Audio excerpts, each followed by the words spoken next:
Nightwing 112, Legacy number 299, Tom Taylor writing and Sam Basri on the art. And Taylor did mention on Twitter that 113, I think, is issue 300. So my Legacy numbering for this one is right. Very nice. So happy about that. Sure. But yeah, so this is a continuation from the last issue where the boy that's a big fan of Nightwing has gotten kidnapped by his uncle. Yep, and now who seemingly killed his dad, and by the sounds of it, also killed the mom and maybe some grandparents in the last year to basically do all this so he can basically he's Leonardo DiCaprio from Killers of a Flower Moon, just making sure the money's flowing to him. Oh, I should say Robert De Niro, not DiCaprio. Yeah, De Niro was the mastermind, but yes, if he had a kind of dumb guy that was just going, "Okay, boss," that would be the DiCaprio character. Yes.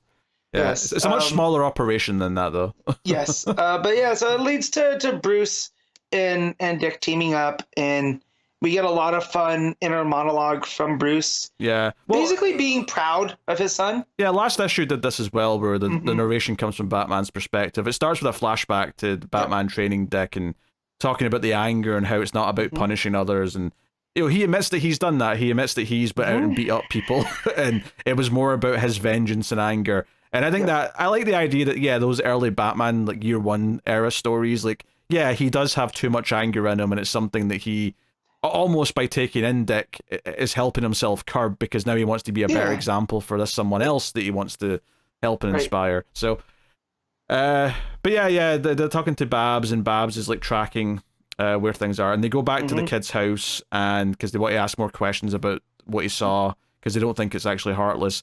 And there's just a note in the Nightwing pencil case that says help.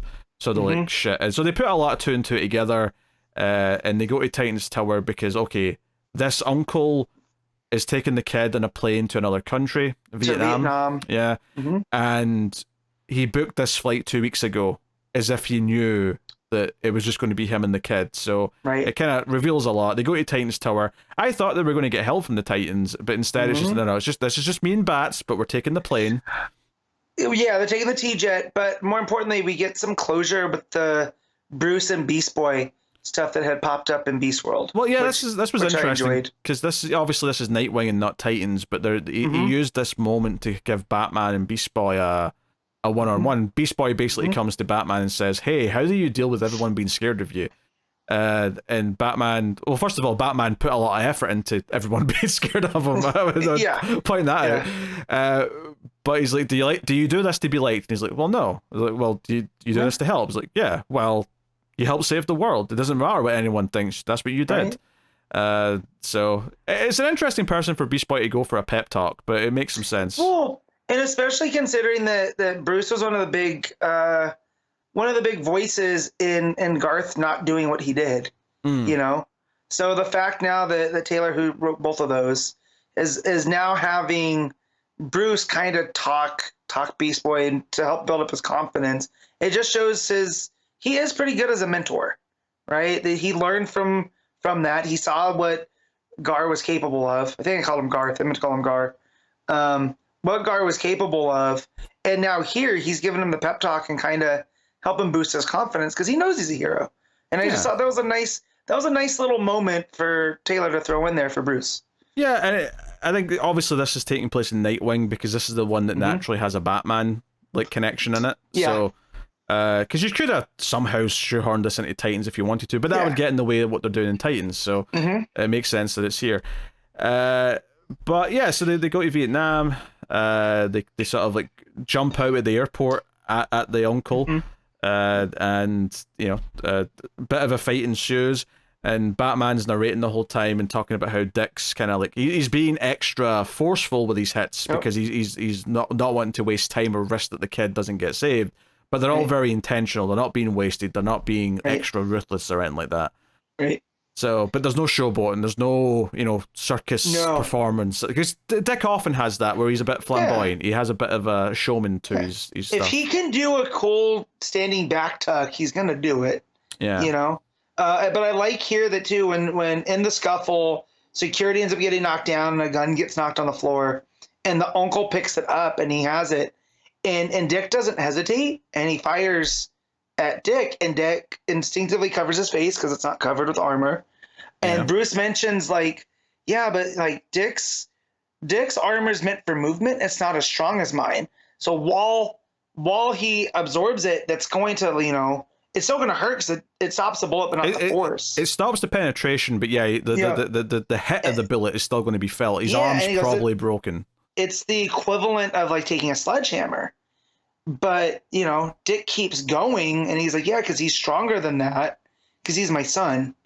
And it was just, I thought it was a real nice, again, mentor moment out of Bruce, where a lot of the time we get writers writing kind of just the not the meaner side, but the more stern side of Bruce. And here we kind of get that softer, proud dad. And I really liked it for this issue. Yeah, I also like that Dick, you know, once he gets the uncle, because obviously once he has the uncle doesn't stand a chance. He tells the kid to go over to Batman. He'll take care of you. Don't worry. He's taken care of me before.